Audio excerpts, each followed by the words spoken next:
‘Yan uwa musulmi, har wa yau, manzo Allah sallallahu Alaihi wasallama ya yi wani addu'a kuma ya faɗi cewa wannan addu'a don mutumin da ya karanta ta safiya ko yamma, to Allah Ubangiji zai tsare shi da iyalansa, shi kansa da iyalansa da dukiyarsa da duk wanda yana tare da shi, wanda lamarin shi wato yana da muhimmanci a gare shi. Saboda haka wannan hadisi za mu karanta shi. Wanda ya rawaito wannan hadisi shine Abu Darda radiyallahu anhu, yace manzo Allah sallallahu alaihi wa sallama ya koya masa wannan addu'a: Allahumma anta rabbi la ilaha illa anta alayka tawakkalt wa anta rabbul arshil azim ma shaa Allahu kan wa ma lam yasha lam yakun ولا حول ولا قوة إلا بالله العلي العظيم أعلم أن الله على كل شيء قدير وأن الله قد أحاط بكل شيء علما اللهم إني أعوذ بك من شر نفسي ومن شر كل دابة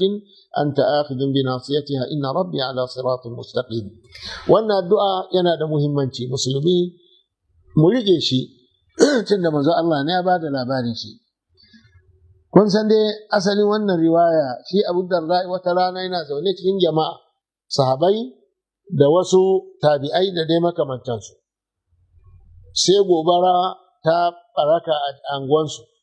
Aka zo aka je masa, Abu Darda gidanka, wato gobara ya kama, wuta ya kone gidanka. Ya ce, gidana bai kone ba. Suka ce masa, ta yaya ɗan duk wuta ya kama? Ya ce, to sai dai ban da gidana.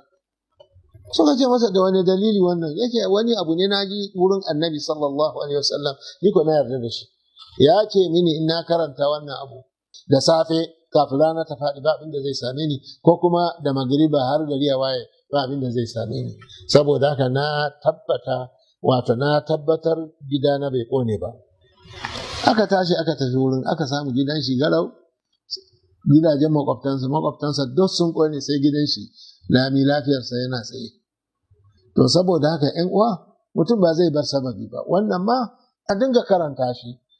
Yana daga cikin addu'o'i da malamai suna amfani da su a hali irin wannan in ta ɓarke annoba.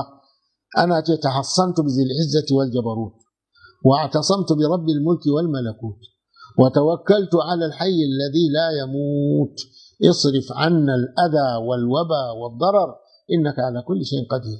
Ana karanta ta bakwai, wato ko kuma karanta ta cikin ruwa a sha. Duk wannan muna yin sa ne tare da imaninmu da Ubangiji da kaddararsa. Wato yin sababi ba zai yin amfani da sababi ba zai kore imaninka da kaddara ba. Shi yasa ai muna cin abinci idan wato don mu kore yunwa. Yunwa kaddara ne na Allah, cin abinci ma kaddara ne na Allah.